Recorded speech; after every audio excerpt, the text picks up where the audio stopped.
Dr. Sampamanhene obia obe na anyu say ono na Sampamanhene bia emra ne nche no ye hyem say emra ne nche no ye do bi ase ye da santima ase ye da munyina ase Samodua boy no sign the application by say asem na Nana Sangbaja flat ye ba court ye asem a order on the issue of chieftaincy ade a ye ahinsem court nso enka ahinsem court no decline the original jurisdiction of the case. Registration of a chief is not a chieftaincy issue. Toward kotu mra ene ne yekeka ho nyina no ene wode ne judgment by say Samodua asem na wode by say nka ye more substantive mandamus application na Nana di by endi mu to bo Samodua asem no aguye wo se yemfa wodin enkwa ahemfo din mu one meet that criteria ema bu mi wo ha me ka say professors a omo Ghana yemfa me din ka ho a di kan ye se omudi me bisa ne say me kura no ma qualify say me ye professor cause we se obi mfa wade wan ka say me mfa nko a ontimi nko ka say obi nhye no ma ne mfa nko nti na nke so o hwehwe say na Sangbaja fla e make demand the Bunu Regional House of Chiefs refused and acted accordingly. No so hunu say ampa the Bunu Regional House of Chiefs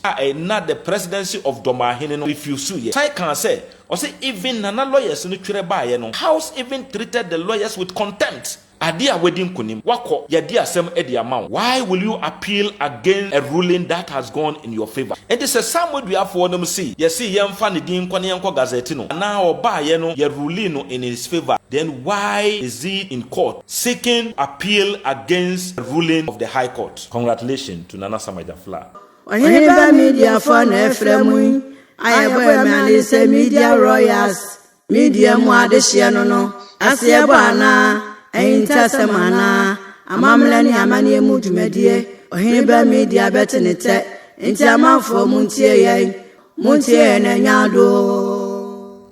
Edi kan samu baye oba hima konwa beto ye ne ye ne ani wama ene ne ye pre ho eni wama sampa konwa no e ma si fo na edi e ma dwa mentime mfa me papa side embedi akonwa ne bi me di sampa konwa efise me maami eye de hikronkron enti emra ema akonwa ne beto ye ni wama ye di ye ho ade aya adama watara no mabusua me yire no mabusua ene ye busua ene abnasra no mabusua na nakofiso na busua ye na ye pri akonwa ne ho nti ase enye adwuma nti ye dwane ko country free na asem no so edi asem no e kan se ampa oba hima akonwa no ye ena edru yensu se yendi akonwa no abusuafo ye nuanom ani wa mai anti ase amasamre no na nakofiso na wotoso mienu ebe seti committee me pesa metu mebu ase na atenu ma biase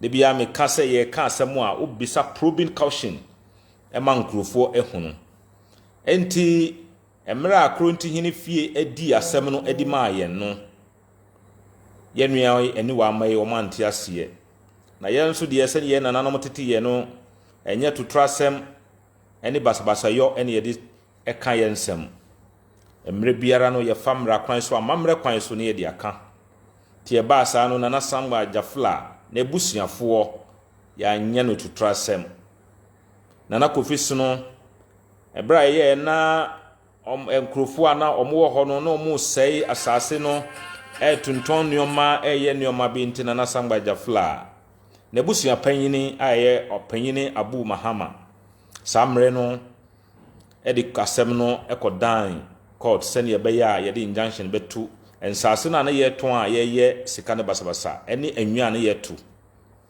the santi no nananom hunu se so manka enkonwasem na entimi munya kwan enye to mkoyi asem no edi baaye edi asem no ebe ma 7 member committee sa himfo nson ya me kan omo ho asem yi omo ya himfo a omo ka Sampa Traditional Council ho sa himfo nson yi etenasi efre eni wa mai eme ye be kan ya asem ekire won omo de omo judgment baaye na judgment mu kire se ampa Sampa akonwa no ye na ebru ye nso se yedi ade sa judgment no me dia to me platform a wo hono de bia me ka me se judgment ye di asem ma wo a ye ma okrata enti obi se ye di bibi mana mo mane mfa krata mra ti ye di sa judgment ne baaye still ana mo nti ase asem no ko pie Bunu Regional House of Chiefs omo tie preliminary samre no omo ankasa ka se enokre enkonwa mienu no because samre na Kofiso no so awu aka ho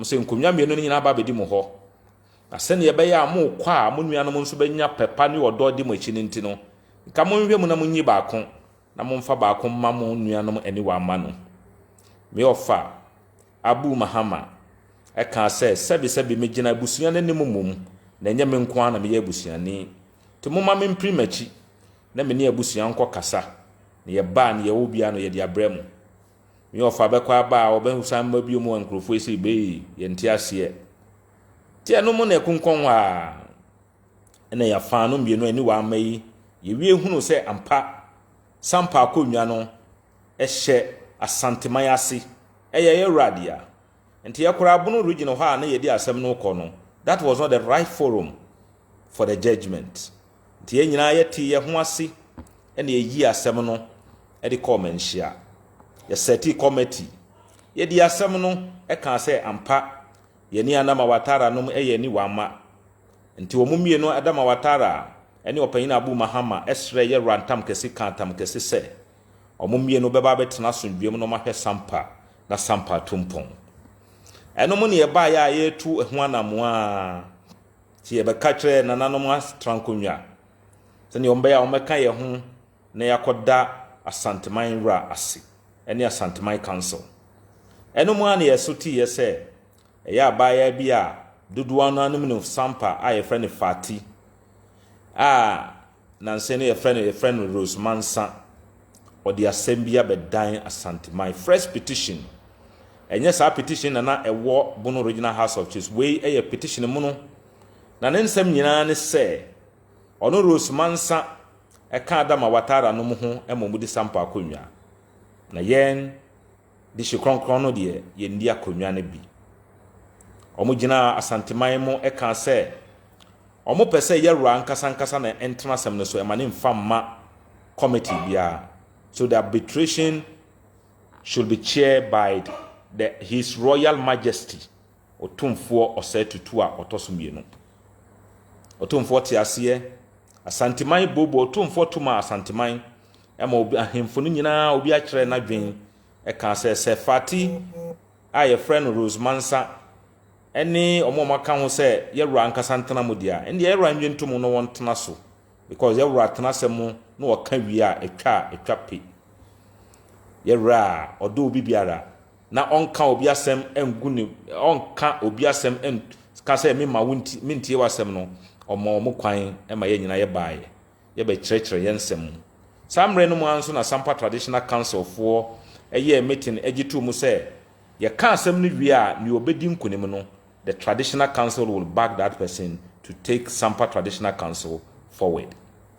Ye be ka asem no na ne tofo bom nyina ne se eye opanyine Abu Mahama ene Adama Watara omu ye ni wamba a omu ye dishi kronkron e wo sampa akonwa no mu na Mansa Rose a dodo na anem ne se ye friend Fati ono de onye dishie e wo akonwa no mu enti judgment no asanteman e communicate sa judgment to the Sampa Traditional Council ene the Bono Regional House of Chiefs esan kan se o ma san instructi opanyine Abu Mama embusia se ye mehwe mu ne yenye de hikronkron a wo se fata na o media de ye be da nananom ase Sampa Traditional Council ye be hia ye adishif busia no be hia ye ene ye hwe mu hunu se de hikronkron a wo se fata ye yi no e de ne kwatre Sampa ntankonwa ase ahenefo e mo mo hwehwe mu agini tu mu ase ahenefo yi e di yechi through their acting president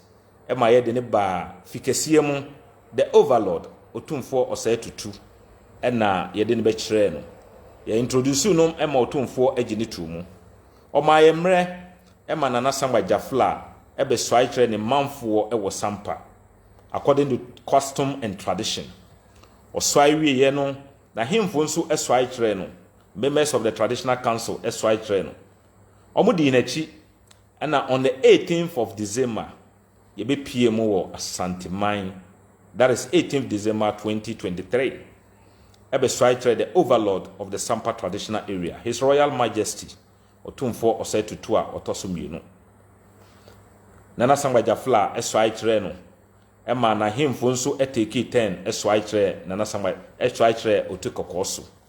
ye wie ye no oti kokoso through according to custom and tradition a twerɛ letter introduce Nana Sangwa Jafla wotoso mmienu de ne kyerɛ all statutory bodies a ɛsɛfata ɛka kyerɛ wɔm say yes Nana Sangwa Jafla and yesi ne wohene custom so demand say I said the acting president affili ne forms na odi Koma region na region forward the ama national na de ne din ahye ahemfo edin mu eno omudi call ya no mu bia na omo wo ho eye domahene ene sumahene eka bo mu ka say de bi da omo ntiase emma ye mfa nana nkrata enko na adentina nana edi sampa ekobo no ekọ asante ye kan bibia e kire won say sampa e asante dia ye boy abase ye pagya sampa akonwa kora edi akọ the paramountcy the bono block no e against ye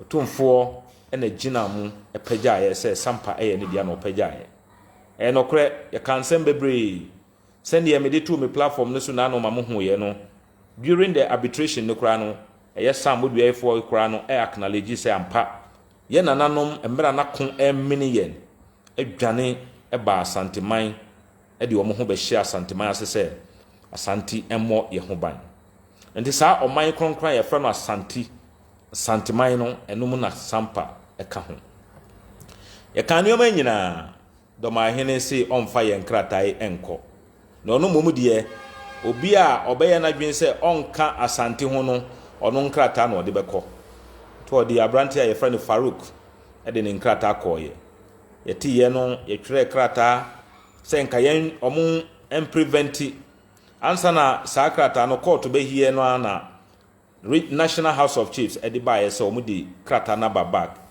e sign se endimu enti na ye hwe se enka domahene be ye ne sefata no de na nkrata e beko still ano wonfa nko Emma nana lawyers etwere command still one few omokrampo one responded to them until the only way out nana betimi aye ontime mfa macho men for enko bono regional House of Chiefs monko to trust monko say because nana oyemranim ni na mra no ene gina so nana ye adwuma ti mra no nso ene ode be ye adwuma enti nana eko court eko apply through mandemos Mandemos na se kire nyina ne se aban adwuma ye ni bi a owo adwuma se so oye adwuma na onpese obeye no ukọ court e ma court hye no e ma ne ye se adwuma no te na call se court enhye the Bono Regional House of Chiefs na omumfa letters no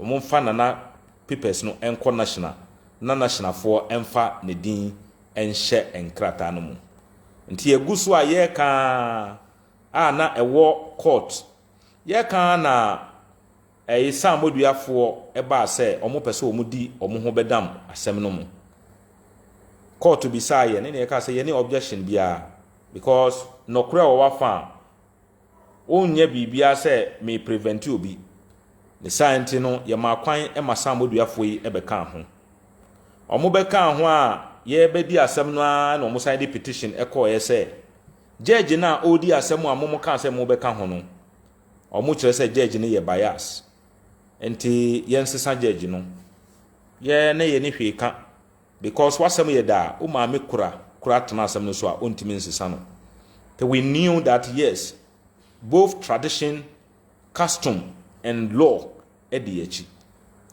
enti omo sesa judge no e di koma judge foforo no nso ema obia fale ne nuoma argument bia wo bia we kekaye ye di asem na kwa animu a na omo san ba biom se omo di application e ba said they want to cross examine Nana Sangwa Jafla enomu na Farouk Sambodua boy no sign the application ba e say asem na Nana Sangwa Jafla dia ba court no e asem a border on the issue of chieftaincy aya dia eye ahinsem na court nso enka ahinsem enti court no decline the original jurisdiction of the case judge no edi share etwen asem ne ba animu because no one person be waste obi ata to odi ba animu no obi abaye ne argument eye ne bibia e ma ne ka say dey bi According to the Chieftaincy Act, registration of a chief is not a chieftaincy issue. And toward kotu mra any ne keka ho nyina no ene ode ne judgment by say. Some would be asam na wodi by say nka ye more substantive mandamus application na na di by no. Endi mu nto obo some would be asam no aguye. Nti ma omo lawyer na no ogina ho ema the Bono Regional House of Chiefs. Sorry ye e kan say na application no kra wodi by say na nka opese o cross examine na Samajafla any the acting president no ono ankasa atwa sensan. Nti ema judge ni kwan ema nothing was preventing him here to give his judgment. Ebusiafo me pese woti ase eno nti na me pese me de wo fam na hono everything say ye no ye mpre ye ho enye bibia ye pese ye fa mra kwan ene amamre kwan so na ye de bibia. Ebusiafo enti court no di share ene a eye 7th February say ye mra na on my judgment. Nti ana nopa ye be pie mu wo e wo court. Nti ne court no e di bae na me pese me ne wo ye bobo hu na yeti ase because my hunu say ebinom ye nioma bi a enye nokore na e free court bae se ne be ya obi nnada o sebi me nana ajarafo dwa otiti mi no ka bibi kire mi o si answer na obi betwa ntro a kire no na o pese wo kire se na dwen mu do esen nti e ma obi kwan e ma ne ndada o de bia me meka se obi ka se ye the judgment he has a judgment in his favor catch and say for judgment no ma me copy na me kan enti abusiafo ma me mfa me computer yi na me ma wo hunu what actually happened na yenhwe asam na ewo law judge na nimu no say and was set say obedi no o say o kan first pages na edi kan nyina no eye enuoma bebre wakasa kasa se na me kan no mema mahunu but this portion no na me pese me no wo hwe o say determination of the application and o say it is placed on record at this time that this court lacks jurisdiction in cases of matters affecting chieftaincy. Or say yes, me jitu mu say court aye wo mu enka ahensem and no such determination will be made. Ne senti no ye meka ahensem ewa ha. On a careful consideration of the affidavit evidence and argument contained in the statement of the case. Or say ohwe affidavits na e baaye ene nneoma application na lawyers di baaye na ohwe nneoma na ye di baaye ne nyina na die ene woka. Or say the germane issue for this court, this consideration is one, whether the applicant has fulfilled the basic requirement for his name to be entered in the National Register of Chiefs. Or say ni edi kan a ono be gina so na odi adi asem ne say ni odi asem ne bae na aye na Samajafla watimi abomodin a provide everything a ekire say ampa o se fata say ye di ne din ekọ ahemfudin mu ana ni edi kan no ni etoso mienu o say whether the applicant made a demand on the first respondent to transmit his CD form to the second respondent. Also, obesa hwehwe hunu say no kra say Nana Samajafla oya applicant no obisa Bono Regional House of Chiefs say momfa me nkrata no nko ana wa mbisa won ne etoso miensa obegina so ede aboa asem no ene say ne etoso miensa ene say or say whether the first respondent Bono Regional House of Chiefs no has refused or failed to transmit the applicant's CD forms to the second respondent. Or say obesa hwehwemu ehunu say either say Bono Regional House of Chiefs na bisa wo mo say omomfo ne nkrata no nkoye no omu ka se omu mfa nkwa na ena the fourth a year obe determine whether the first respondent was demonstrated any legal impediment in request of the recipients and transmit of this. Or say nana can say yam funny krata no koye no. Either say the Bono Regional House of Chiefs no etimi chere say mrabin tino yentimi mfanko.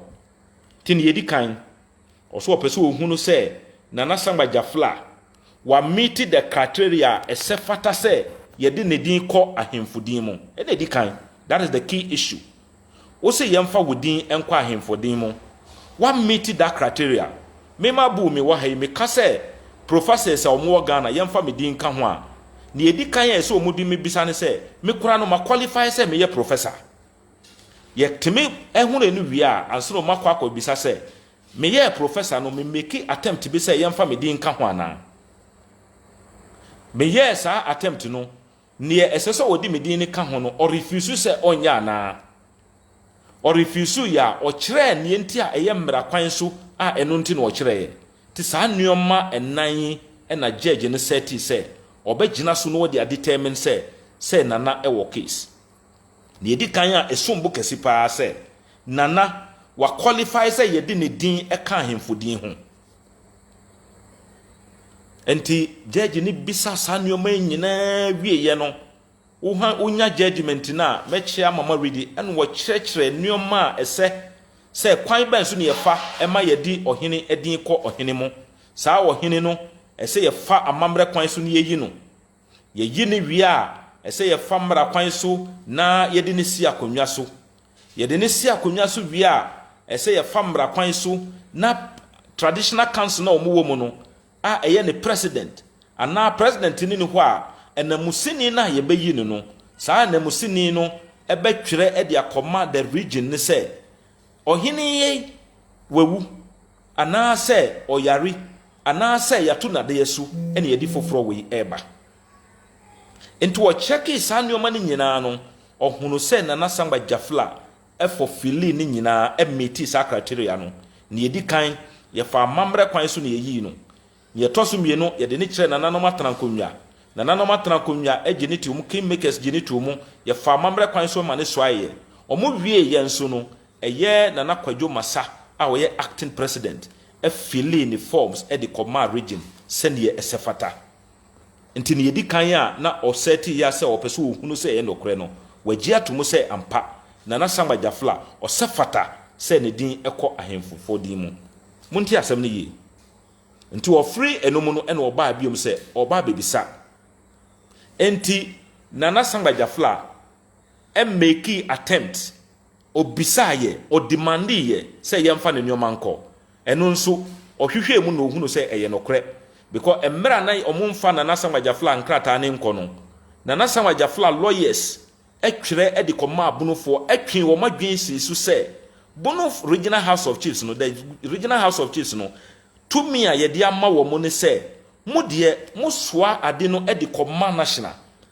na ne amudi beko no ese a free the traditional council a panyina woda ano no ene be sign enti nana sama jafla e make demand enti wa meet criteria number 2 ena okọ number 3 na okọ ye na obisa say ob make ye no did they refuse say omomfa nkwa na because se wo se obi mfa wade anko na wanka say me mfa nkwa a untimi nkoka say obi nhye no mane mfa nko enti na nke so o hwehwe say nana sama jafla e make demand no did the Bono Regional House of Chiefs refuse and acted accordingly ana and no so hwehwe mu no ohunu say ampa the Bono Regional House of Chiefs not the presidency of Domahene no e refuse ye osai kan say even nana lawyers no twere baaye no the house even treated the lawyers with contempt oman fi lawyers ne kura oman responded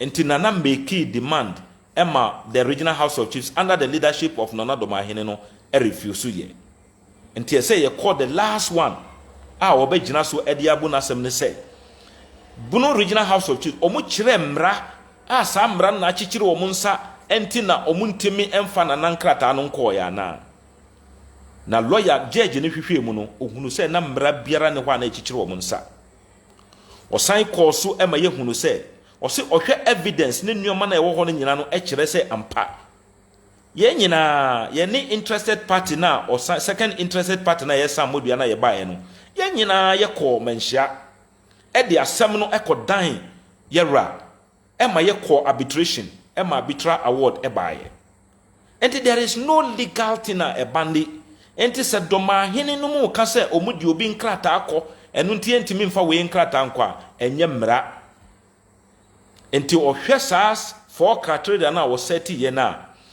samba jafla ne application na am meeting nyina ne yedi kan ose fata se yedi ne din e ka hemfudin mu ana and I say yes enti wa take it about no wa make attempts yes ya refuse yes omo kire mmra e kire se enu nti no omo gina so omo refuse no enti judge no esan gina jasehin letter wo twere edi koma the acting president Nana Kwadwo Masa otosomienu me the judgment man wa tubu ase na kan ne understanding ne hunu se enuoma bia nkrofo ekeka no enye nokre oka says in that letter no jasehin etwere edi bre the acting president in that letter court ne say jasehin acknowledge Nana Kwadwo Masa say on the acting president. And this one the acting president there, and any forms are emanating from the traditional council should be endorsed by the acting president. Nana Kwadwo Masa. Into any other person biara or be sign form biano, the person is doing so through illegality. Ebusia or sign call so ema ye hunu say that letter no jasehin ankasa acknowledge say ye nyina ye de ho akọ menhia because ye nyina ye gia to mu say sampa akonya no ehye asanteman otumfo ase in that letter no kwasa jasehin ka say obia aka ne nsem nyina awie nti that letter no kura e ma judge ne hunu say ampa sampa akonya na eye Farouk Samodua boy no ka say enhye otumfo ase Bruno Regional House of Chiefs lawyers so ka say enhye otumfo ase no enye nokre omusan ka say omu bi biara ne ho a wakọ asanteman akoka asem da Samodua si ono nko hoda ni maame Rose Mansakura nko hoda na busuani bia nko hoda na wo hwe nkrata any evidence na edi ba na nimu na enye nokre nti wo gina sa asem we nyina so no ene odi na temu ni ba ye se ye na nasamba jafla ni nkrata na ababedi Bruno Regional House of Chiefs no mu ka se omumfa nko no ono judge no hye wom se omumfa na nasamba jafla nkrata no emfa nko National House of Chiefs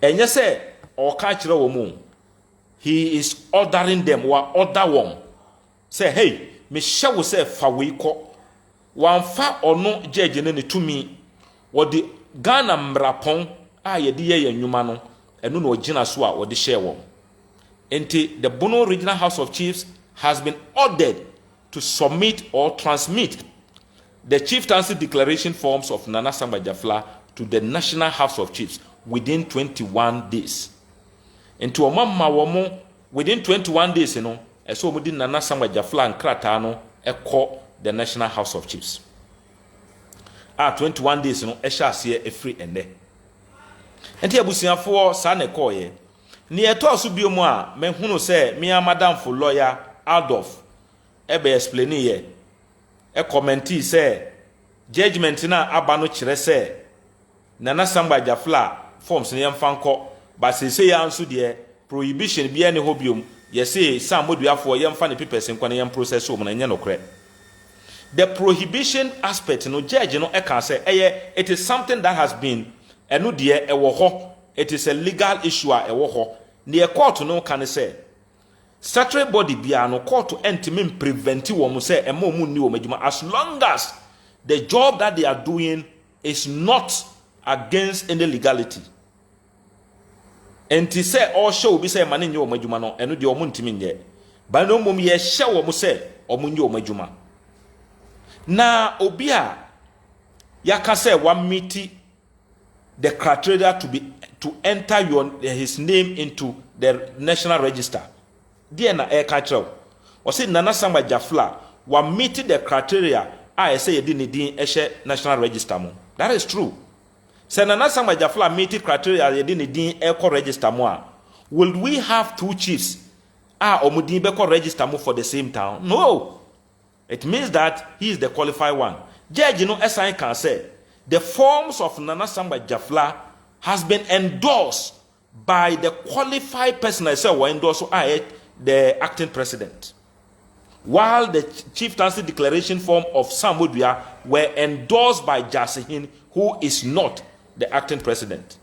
And it is a mimi form. The qualified person and I endorse. Not the unqualified person I endorse with ya. Many will me no dieno. Dien and na yebe work wasu. Enti misremo. Debi ame me kase. Nyankopon ebo nipa no wandi nipa bro. O mayen adwin ese itimi thinking ye bisa ye hunu question, probing questions. So enti mi bisa biom say eyampa say the court no rule in favor of Samodua. Eba ne say na Samodua ye omu record wo kura na judgment nyama no no makọ akọ appeal no ma appeal ehwe omu motro mu ade a wedding kunim wakọ ye di asem e di amawo. Why will you appeal against a ruling that has gone in your favor?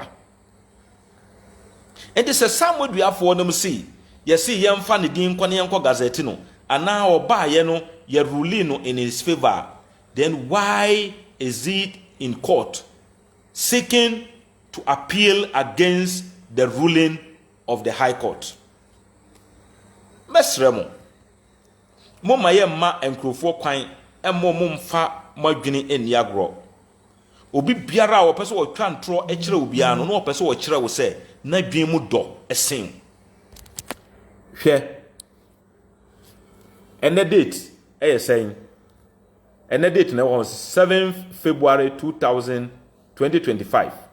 We den in the Superior Court of Adjudicator, also saying in the Court of Appeal Kumasi Asante region, we den Homai Cross Right Kumasi and was see.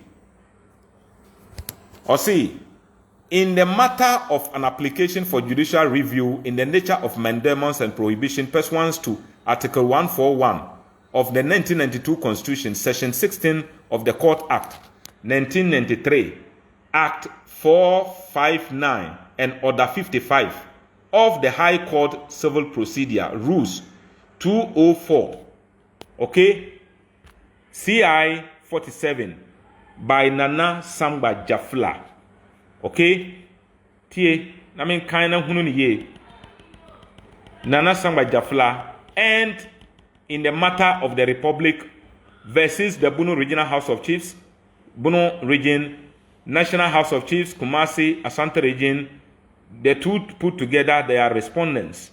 And then Nana Samba Jafla, alias Justice Emmanuel Ankama, Paramount Chief of Sampa, the applicant. Traditional Council, then blah blah blah blah, and omubaye, and to omu suit no, the number 0069547, and then na omudiko, and to wa wini a, obi a wa wini, o ko appeal, and we see notice show. Or see notice of appeal pursuant to Rule 8 of the Court of Appeal Rule 1997 CI 19. Okay? And we'll see, please take note that the second interested party, Odeni Farouk Samodua, an applicant herein, being dissatisfied with the judgment of the High Court, Kumasi, given by her leadership, Justice Angelina Mensah Homia, Mrs. Justices of the Court of Appeal, sitting as additional High Court judge, delivered on the 7th day of February 2025 do hereby appeal against the said judgment to the court, okay, of appeal, Kumasi, upon the ground set forth in paragraph 2 below, and will, at the hearing of the appeal, seek the relief set out in paragraph 3 below. Okay? Enti, sebi. Udi wonsem ako court. Na wo claim say yedi amount.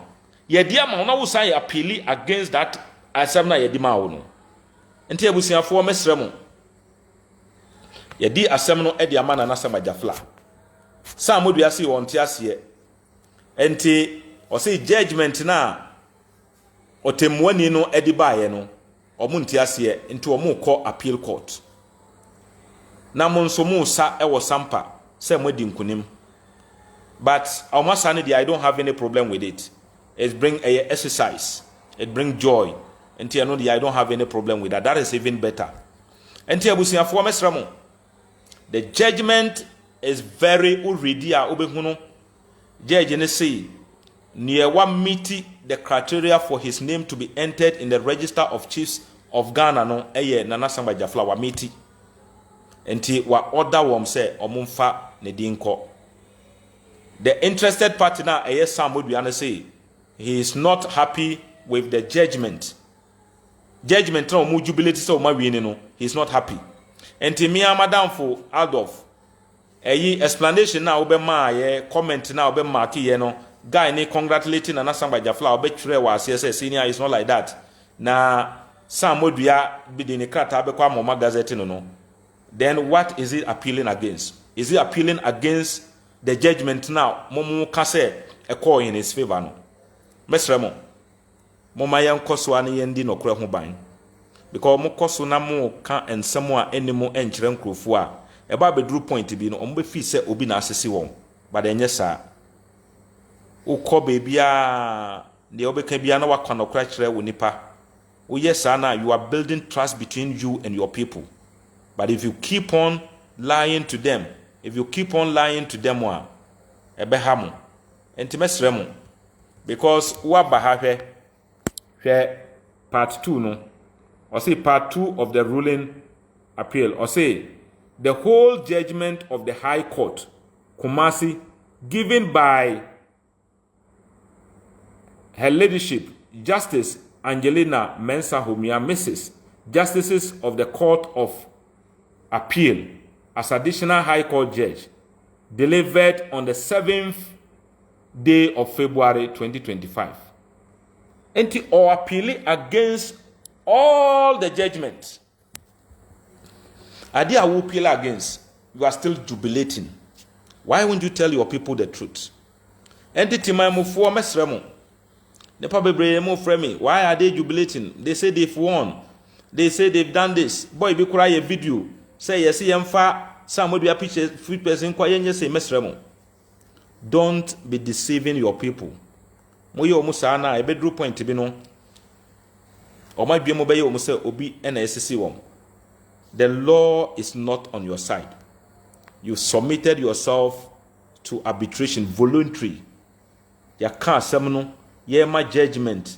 Now mammy ejina ho. One kasano uwo jina ho na files bebre crow and a wuyiba. In court, usi unko babyada, umami nkura ko babyada. The judge ye the video yina ka ho edibaye. Letter mwan kasa mu twere jase hene twere jase hene nan kasa acknowledge say ye wo menhia obi aka ne nsem awie.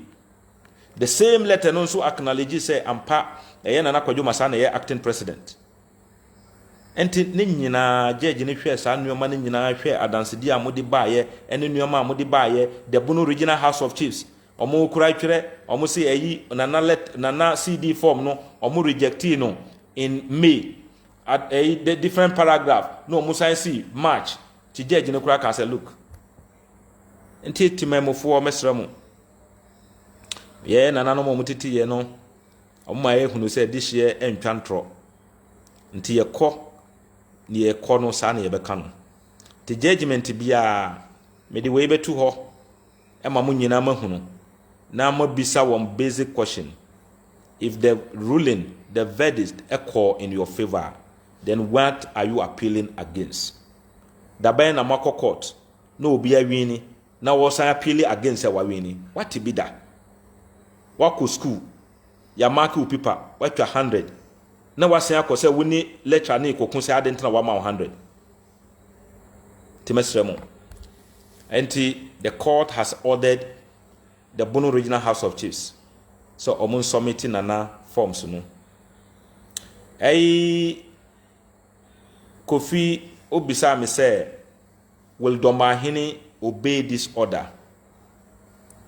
Me say obey because Sampamanhene as a judge or juma because of constitution now mame lawyer no judge ne gina so awodidi asemu yi the same constitution emma eno na ama why lawyer why judge constitution no nso na gina so a Bono Regional House of Chiefs no ya create a wanya wo ye adwuma the Bono Regional House of Chiefs no enye the Doma Traditional Council eno no obeka say onam na awo mu na wababedi. The Bono Regional House of Chiefs is a creation of the Constitution. Say a creation of the Constitution there. Na Constitution nso na ye maami a wotena dwemu agina so edi judgment ni ba ya wa make sa order na Sampamanhene so san ye the officer of a court. No obeka say he will not obey the very tumi na amane tumi ma wono di timidi nkurofo ko to prison. Omo bekama na wo kasa wonye ntum no menye sure say madam fo Sampamanhene be yesa. Enti I don't think he will do that. Enti it is an order from the court and it's not an order from me Abu. Me na me order na dia obetimi akasa onye because me need to me. But the court, the powers of the land timamufo nyina yetumi ene yakabo mu edi ama court no ena court na gina so edi ama enti wobusu a wabuga na fo nyina animtia menye sure say my good learned obi a memehwe no na mesua mrefre no ho no ono bebu mra no animtia enti don't think about that, he won't do that. Enti na yinsu bisa say if the 21 days elapse now onye hwiade ne yebeye we will not preempt something, we will not conjure yen imagine bibi eno no na ba bedane imagination say udana wo beka wa obeye dan sorry. No, it's an imagination. When we get to that bridge we will cross it, but I don't think he will let us get to that point. Oye mranimni oye officer of the court until he will do the needful. Hope the appeal won't affect the ruling. Oh no. They be ame make say ni emrane sie no we will obey the law. Mrebia nana embu mraso da. Nana eyobia he will obey the law. And also who in his right senses will prefer Samodia over Nana Sangba Jafla as a paramount chief. Samodia, oh no. We are looking at a royalty through bet. Why and also fata why sampa akomya no ni wama massive for akomya enti ye nananom a omudi ye nyina no omudi free omo maame no mafa obi biara a wodi akomya no when near free ni maame mafa bia no he is not part of ye nananom enti ye draw family tree a ye ntimi mfa omukura emmamo because family tree who draw family tree it should be from umame to nana sa eko enti sanity menua Francis so say I feel you too much, very intelligent man medasi yana na madaro mantia menana ajar fojo bebi obi anya memfa ne kransi yi ene menana Alhaji Mahama na I felt like my last born minti medamasi. Congratulations to our king of Sampa medamasi Yusuf ene mo amokeka messages no doso enti mirepamo no se ne de bia me ye no mekọ no one by one na mediaye ena owura nso say hope the 21 days is not affected by the appeal. Oh no, ye gusu aye enti ye so the 21 days is still intact irrespective of their appeal right. Oh yes. Court no edi naba. Will the appeal affect the ruling? No. The court until say yema judgment until a court of competent jurisdiction ebe seti sa judgment na side no, the judgment still hold. Menya lawyer mom enti me ka bibi na emfamra kwan ma lawyers na mo online no mo betimi correct me. I'm ready to learn. I did science in SS, one of the best secondary schools in Ghana. Nafana Secondary School, Presby, or Sampa. I want to call here. Maybe I'm called one of the best university technicals. Sunya Technical University, Ekoye HND Electricals. Me free one one of the best universities, University of Education. MSA degree in Information Technology. And I'm a call Masters in Information Technology. And I'm purely technically inclined. To me camera sembia na a mistake. Mranim for na mo ho no mo mra kire na mo mbekire me na me nsu amfre mo ho. Enti menua the American say court at the judgment bar. It has to take a higher court of the right jurisdiction or setting aside. Until that one, the judgment still holds. It's sanity. Enti medamasi. Or any caution be our person when they make biana, you can go to my page, my number or honor frame me, and now bet me sending me message. Say, who frame me na my intimi far, I will call you back. Because Munti and a woho, the way my boy chidon namudi no krenechino ye. Mefa kwenya we su namada mera asi. Asantimai ra. Why are dear pa otikokoso, His Royal Majesty, yadawasi. Na koswa adda asantimai ahemfo asi. Ene de wa mutimi ba koto na mu doso mu ye mane ye fe. Mu nua na nasangwa jafla edamasi. Asantimai o mai kronkron yadamasi. Obi biara timemufo nyina Ghana fo omo amu frame free Eastern region, Western region, Greater Accra nipa bebre. Medamasi. Se mutimi anya enijie ewo emo Albert say Nana, congratulations, may you live long. Amen.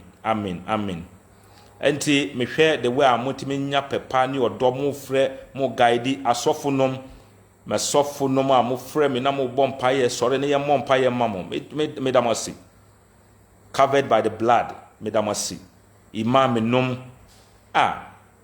obitimi frɛ o say me wo imam ba ko bi o frɛ me o say Abubakar Sadiq, let me pray with you. No a bompaye was can adua the amami me sofonom ebusiafo me damu nyina ase ne amoye maye na so tumfo is very powerful king in Ghana. Yes, I know correct. Also they be me can say when somebody is greater than you don't envy the person, you learn from the person. And to kind book could be at corridors of power o kan ya be kire because omo nana no mo fa kwan bi so no mo ye sua free omo ho. The history that you are trying to make today has been made long time ago and it will not change. Me offer bakupe Amadu Mahama was saying me offer bakupe or say message ne call or say congratulations to Nana Sangba Jafla the second Sampamanhene Piao of Amedasi or say please messages ne conto there Mentimian responded to the Abuaji David or say please can I get both copy of both the judgment and appeal? Okay, call me page you na sending me na family me wo number ho etel tigo number bi na sending me high who sending me higher just write there copy me who copy now I'll forward it to you into our pay no take the number send me copy I'll send the judgment to you for you to read. We want people to be informed. Informed citizens protect truth. Timedamasi. Set Opoku, congratulations to Asante and Sampa. Edamasi. Your consistency share your insight with the such wisdom. Medasi. Menuya medasi. Mwana mesuya benuama be briefly moho. Oh, how bit me send you message. We know air can say. On say pino, yesuya. Oh, how no account say can say. Medamasi pa be teachers are much me. See where you can say no Madam Sipanya men come home. Monkoswana Munchech Misa. So I say I just listened to your lawyer explaining what transpired in court. at Opensio Radio some few minutes ago. Congratulations to Nana Samwajafla. May peace reign in Sampa. May that see. Everything for me that must see. May far come your way so Namakasa tre and Mebuna Mo Sampa. Moma Yambo Sampa soon be home buying. Moma Yen Dinipa Bakubiachi, and Manin Kwashechi, and my Yen Yoma be and Yoma Besay. Cashew business no a very formidable. A boyen ma Yen Yoma Ekosu. A boyen pa anti Mesremo pa says, send ye beya. Monye Emma Basabasayo Emma Ho.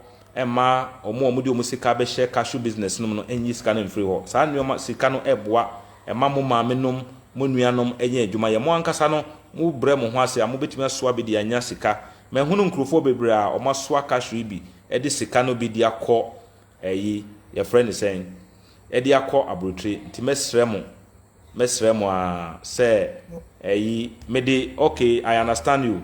Or say, please send copy of the ruling to the Asante WhatsApp group. I'll do that.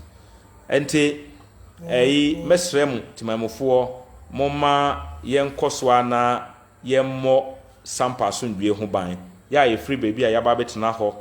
Bible aka kire yen say or say ye ko baby a yen hwehwe eho ye die na eho ye die mu na ye die be free aba. Nti sapa sundwe ene bema wonso wanya sundwe e de ye wadwuma. Moma yen koswana yen mo sampa ho ban. Na omo di omo sika be share adwuma mo enya mfoso omo aya transfer omo ba ho omo ye adwuma doctors for nurses for teachers for immigration police for no bibiara no na ono nso nya pepa na onka sampa enye na adwuma mesret bambofo ma ya de mabok sampa kro hu mo ban mo nkoso a na mo mo kro no ho ban mo wo ho for the good people mesret ma mo fo nso hu obi na wo ye bibi na enya mesrew abambofo no mo ye na mfofo moma ye mfrɛ won. The police are our friends. The police service, they are our friends. Nti wo hu bribi na ekoso na enya you call the attention to it. Say ade we enema hunu obi tena baby na wo ye nsem bi a edi basabasa yo beba you take screenshot of that and report it to the police. The police are up to the job. They will do it. Enti mesro obi biara moma ye nkoso na ye mock sampa kroduan ho ban se ne ye judge ne kan wo je court wo no see ye kan asem na fi say wo bunji ho a use the legal lay down means na fa ye enye to trasem nti ye beda obi biara se na Samajafla chitafo ye damasi monso amota samodu achi ye damasi mon nyina mo ka ho e makro ni wie peyo se ne ye nananom ne motena ye ebeduru saa no saa na Samajafla ene mo betena onye obia basabasa ye nyina betena odomu na yahwe na nneoma akonkan amaye enti yesrem mo ma obi enkohye wachi enkase koye to trasem bo wankasa wo ho ban na hwe se ampa wodachi meme wa hasese ya medi nkwada aba wiase mo medi nkwada 4 aba wiase mo saa nkwada 4 ye se metime prepare na metime nya dachi papa bi edi ma won e bana me benyine na me be ya kokora me nso metime anya obi biara ne wa waye to trasem a wako pension ya beka se waye to trasem akọ pension nti ko bank we na kogi sika de bi ba wo ye adwuma na oboaboa sika na no na de sika ne tu hɔ a wokɔ pension wo ye mre wo mmere wa bɔ mu nkɔkora bɔ mu no a wo benya sika na de ye wo man so betimi akɔ school na waye mo ye ne saa ebeboa mo. We don't have enemy. Nana Samajafla doesn't have anybody called enemy in Sampa. Mo nyina mo wo Sampa odwen mo ho obi biara onka se na we eni mechi nti me ba be hye no debi wudi na chi o wendi na chi o mo nyina mo ho hia no na obaye ne esefata edi ma obi biara te mesre obi biara mesre mo mayem fa Sampa sondwie entu yakoma so na yemmo ho ban asofo no mo a mo wo Sampa mo kom nsore mo a mo preach a mo preach for unity, mo preach for love, mo preach for understanding. Me imam no mo nso mo kom mox ahodo no mo a nyame e de adwuma sonko e de ahye mo nsa adwuma nyame de ahye mo nsa no daachi nyame bebisa mo te mo kom mox no mo a mo preach about unity, mo preach about love, mo preach about nokre e wo oman mo a nokre wo Sampa nyoma bi a ye hunu no ye hunu biom ti nyame nka mo nyina mo ho na medana nanamo atana konwa mo Sampa traditional area ahemfo ahodoɔ send the matime gina ho edi ama nokre abesi samri nyame nka mo ho nyame nka mo ho na ɔmma mo nyine nche send ye be ya mo nyina ene na nasamajafla bebo mu na matime ahwɛ Sampa traditional area na emfa ne ntoma pamfra asundwemra na ye nneoma enkonkan na ye mano enye adwumanye na industry no bebie ye cashew industry bebie omo ton nneoma nso ye beto sa na ye pɛ yen kambo mu ne yen dododo yi ho ema obi nkreti enemy bi emma wo enkan soma wo se kopra nipa we koye nipa we se bisa wo ho se adenti na wono ankasa ana ne ma no enkoye meme wa hai me ma eku school enti me jai me ma no mo ku school na maba wo ho se gisikan koye bibi na ahwe manim na gisikan na adenti na wo mbisa me se wo nkofa wo ba ne bi ma ne nkoye mesrɛ mo daache hu hia yen ehia na nasamajafla mabuna mo wo Sampa mo bedi adanse a mo bebre na nasamajafla wa bie ne nsamo aboa mo bebre na nasamajafla enye discrimination or buy ne nsamo e de mo bibiara me nko mechi kura no enye se na nasamajafla ye papa na meka me pese mo hunu how things are abrantie ya ye friend Farouk ni papa no te na nasamajafla fie oni na nasamajafla doesn't discriminate baby a wo bia na aba ne nchen a wogiw te mesrew e mo bi ndada wo enka se sei ni no oba obeye o sei debi na nasamajafla bayi sebi enkraman pa omo wo Sampa kura no obehwe se omo benye omo asondwie ene omayi na unipa nti na do bi biara. That is what I want us to know.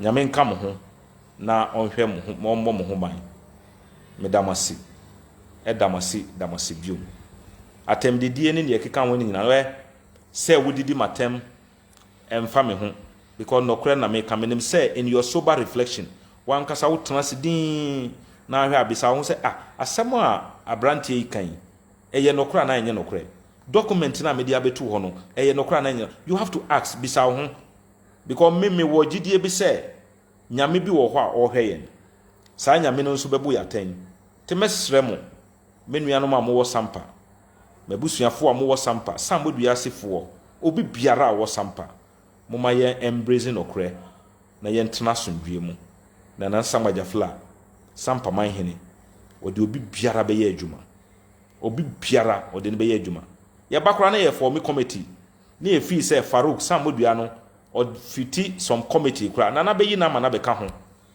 nana will not discriminate about competency any ne obi betimi aye edi abo Sampa Traditional Council. We work with everybody as long as you qualify and you are willing to do the job. Nana will put you in a committee a ebeboa ema Sampa Traditional Council akonkan enti ye mma say ye betata obi ana ye be yimu medamasi ya menka mo ho mrepamo biem no ye besen aba enti mahunu say momo bia send me yi enti me send a copy of the judgment no e de ama wo unso wonya na obi hia na de ama no. The more people get to know the truth, the more the omo person omo dada omo no omo ntimi dada omo enyusu omo emomo fomenti trouble. Nyame nka ye ho na omo ye ho ban. Congratulations to Nana Samajafla. Eba enchansen papa e de bodan so pa dia. Eno ane adabo roofings. Enraste resist heat anafe ensan feeding so. Na ni premium color materials o de bodan so nti.